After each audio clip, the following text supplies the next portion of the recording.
Hello everyone. Today I would like to show you all how to create AI generated images on Instagram story.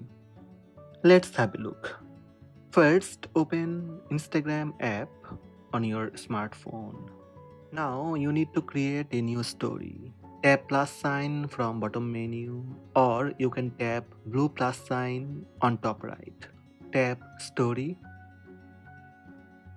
Tap image option from bottom left.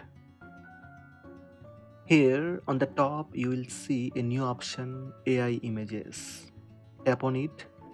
You can select any image that already created or tap describe an image. Now comes the fun part, telling the AI what you want it to create. Type in your prompt. You can describe anything that you would like to create. For example, you can type like this. Then send your message. Hit the send button and watch the magic happen.